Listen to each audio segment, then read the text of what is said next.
Alright, Filipino reaction video tayo dito mga kaibigan kay Andrea Brillantes.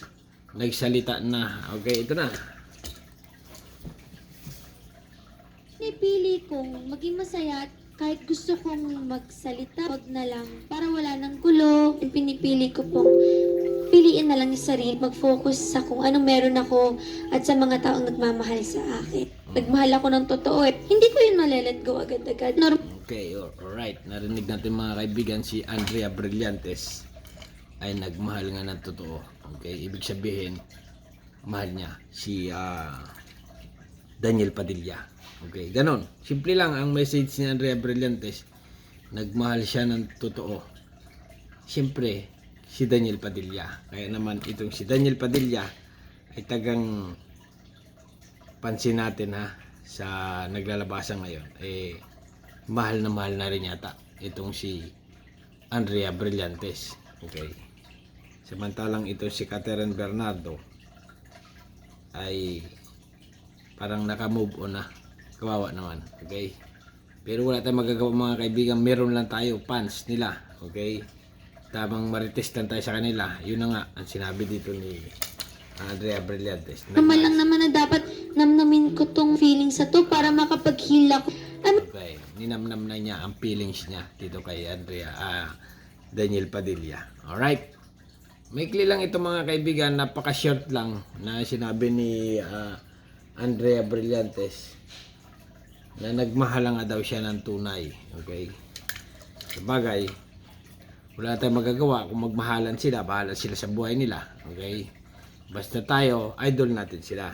Okay. Kaya lang, itong hiwalayang Catherine Bernardo at Daniel Padilla ay napakasakit mga kaibigan kasi nga 11 years nagsama. Nagsama sila dalawa 11 years ang relasyon.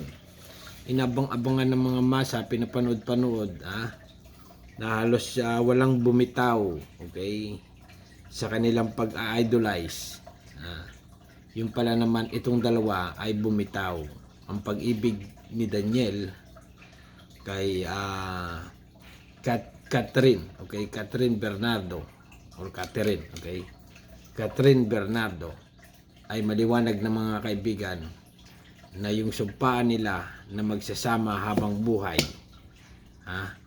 ang pag-ibig nila dalawa ay lumabas na nga sa ilong ngayon, okay, yun na, wala na, ibig sabihin break na, maikling salita ay hiwalay na. Okay? Ganito na lang mga kaibigan. Yun na nga sinabi dito ni Andrea Brillantes. Ulitin nga natin.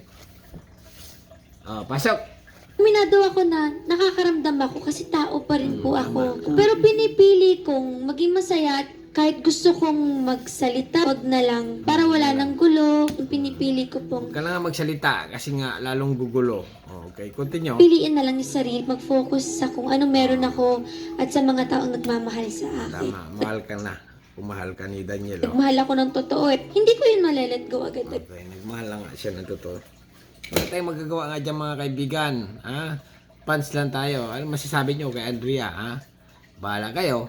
Yung tao nagmahal lang ng totoo. Bagay si Catherine Bernardo nagmahal din ng totoo. Kaya lang makalipas ng 11 years ay iniwan. Alright?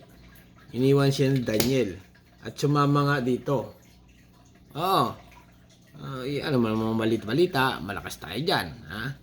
Na si Daniel at si Andrea Brillantes ay nagkikita daw mga kaibigan. Nagkikita.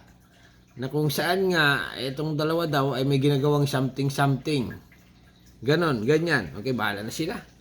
Kasi nga, pati ako naguguluhan sa mga ito idol ko kasi ito idol ko rin yung dalawa. Idol ko lahat sila. Bahala na sila. Alright? Ang ganito na mga kaibigan, Filipino reaction. Ano masasabi nyo? Bahala na kayo. Subscribe. Thank you.